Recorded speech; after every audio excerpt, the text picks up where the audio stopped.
Thank you very much, Johnny, for having me here. I'm super excited to be here at the World's Entrepreneurs Day event hosted by Business World. Anurag and all of you guys are doing a fantastic job. Some parts of the event that I heard did speak about very real issues that entrepreneurs are facing as they are building businesses, and hence I'm kind of happy to kind of add my perspectives to it. Janani, just a quick one before I start speaking. Is there any Q&A in this also, or is it just the closing remarks? Very quickly, as a quick background, my name is Pankaj Makar. I run Bertelsmann India Investments. I have been a investor in India for the last 20 odd years. For the first 10 years of my life, I was a mid-stage private equity slash strategic investor, buying smaller companies. And then in the last 10 years, I've been a venture capital investor, having kind of invested in various internet-based companies in the Series B, Series C space.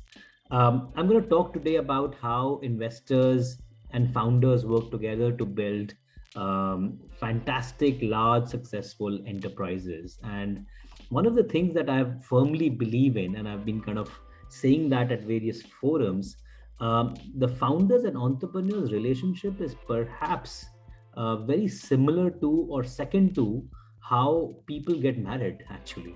As people get married, they live together for a fairly long period of time. In India, hopefully forever. In other Western countries, perhaps for 5 to 10 years. Founders and investors also work together for at least 5 to 10 years to build fairly large enterprises. So first point that I like to make to any entrepreneur who's thinking about getting an investor is to make sure that you get the right investor, as you would think about getting the right spouse for yourself. Take time, focus on what you think would be the right investor set. How can they add value in your entire journey, wherein you can build a large outcome alongside them? Now, what is it then? What's the that's kind of the most important from our perspective as investors. The first thing I would tell founders is think about getting a set of investors to whom you can call at 11 p.m. at night and discuss about your professional life.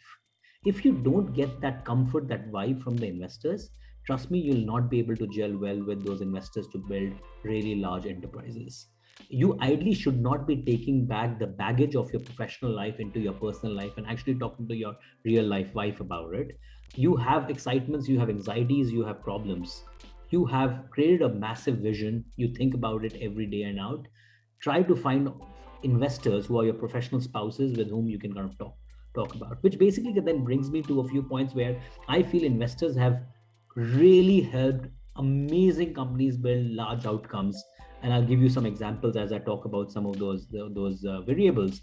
The first one is, does the investor set share the same passion and vision as you do as entrepreneurs? If I take an example of InfoEdge and Zomato, and when they started working together, and Sanjeev Bichchandani is a good friend, we talk about it.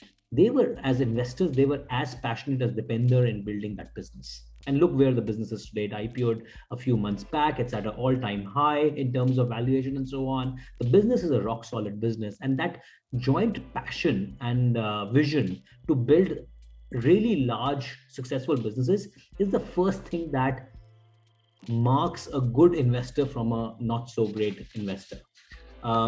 Number two, I would say, would be ethics and the vision on how you will implement that business.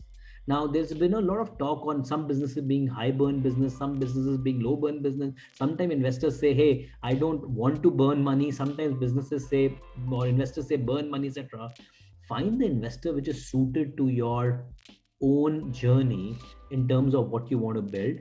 If you want to build a high burn business, find an investor who believes in that vision, who believes in that strategy. And if you don't want to burn too much money, you want to build a nice business which is self-sustaining and so on, find the investor who can kind of do that. And with that kind of marriage, you will have a set of investors who are number one, hands-on, but also at the same time, you'll have a very good sounding board to yourselves when you're building that business. Now, most of the investors, even that, and I'll give you my example, we've invested in now around 20 odd companies in the venture space for the last 7-8 years. One of the things that we do very actively is act as a sounding board to most of our investing companies.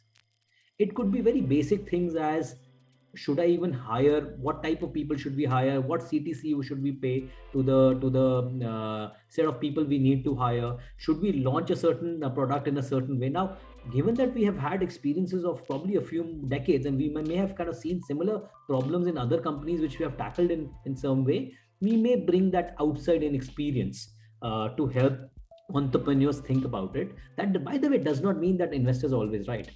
A lot of time we get it wrong.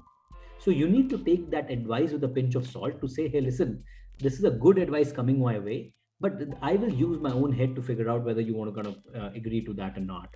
But having that strong advisory board coming from the investor side is always very helpful. That, along with the vision and the passion, has taken companies to really, really amazing places. The next big thing which VCs, especially the investors, proud themselves on is that they are always mostly hands-on people, which fundamentally means that they come in with either operating experience themselves, or they have people in their team who would be bringing in a lot of operational experience. It could be GTM strategy, it could be product, it could be new technology, it could be hiring, it could be sales, it could be marketing. Depending on whether you are an early stage company or a mid-stage company, late stage company, these skill sets differ. And not every investor has the same level of operating skill set. So if you're marrying an investor because you're looking for this type of skill set, think about what type of skill set you need and who is the best investor there, and marry that investor. Even if the valuation is 5 or 10 or 15% up or down, doesn't really matter to that. Finally, the last two elements which I think the investors add a lot of value, which is probably very obvious. The first one is capital. Now, most of the investors come into with capital to help you build business, and that's very important. You need that capital to build large businesses, but it does not end only at that. It also means, and you should ask this question to investors when you're talking to them, is that what about you're trying to give me capital today, but what about my capital needs going forward? How can you support the entrepreneur in raising more capital? Will you first of all put more capital into the company? Do you have follow-on reserves, or will you be looking at exits in the next round itself? If you have the investor who wants to not only put money in the first round, but also then put money, continuing to kind of put money in your company, that's a sign of having faith and a shared vision and a shared passion to build this business in a big one. At Bertelsmann, I can tell you, we typically like to keep anywhere between 100 to 150% of the capital we have put in the first round as follow-on capital, because I don't think one round of capital ever helps build a large company, and you need subsequent amount of capital, for which good venture capital funds always keep reserves. So that's a fairly important point. But also one of the other things that's kind of happening very carefully is a lot of late stage capital follow the successes of early stage capital, which means that a lot of the large stage guys say, listen, we think that Bertelsmann, Sequoia, Axel, IDG, they are doing some amazing work. Their companies are pretty well sorted. They don't have frauds and other issues in their companies. Let's try and back their companies. And there is a lot of late stage capital which tend to follow early stage winners and early stage capital, and having the ability to help founders raise extra capital, not just their own capital, but by third party also, is a very strong value add, where investors add value to build these enterprises. Lastly, and this is not a very talked topic in the industry today, but it's becoming very relevant. Investors also talk a lot about exiting the business at some point, not only for themselves, but also for the founder.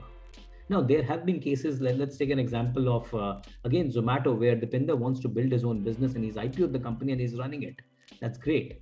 But at the same time, we've had examples of White Hat Junior selling their business to Byju by saying, listen, we've built it to a certain stage. The good parent of that company is now going to be Byju's. And we will transition the company in a very nice fashion to you guys, but then you run it. That's a very good exit also. So what is the mindset of the founder? How do you even prepare yourself for the exit? What does exit mean for you as a founder? And are investors helping you think in that fashion or not? All of those are very important discussions when you build relatively large enterprises, as large as you want to build. Do you even want to continue doing it? Or perhaps you're very good in now leaving this business and starting a second one because you get excited by running really smart ideas, making them into big enterprises and then selling. That's a very successful venture capital and startup model in the valley, where serial entrepreneurs build companies after companies after companies. Kunal Shah, etc. There are a whole bunch of people, even Mukesh Bansal, all of them have chosen the path of building one company, then the second company, and now hopefully more and more will happen and so on. So I do feel that that's another place where investors see this on a regular basis and can kind of add value. Um, and of course, there could be other areas as well, but these in my mind are some areas where investors add significant value. So if I were to kind of sum it up, listen, investors in my mind mostly add a lot of value.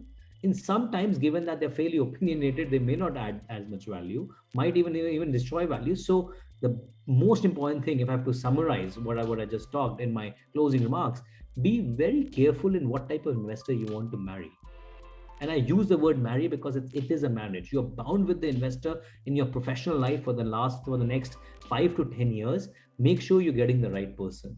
And as you find that right balance of shared vision, shared passion, shared ethics, you don't want to cut corners. You want to build the company in a very ethical way, and then you want on the investors who kind of think in a similar ethical fashion.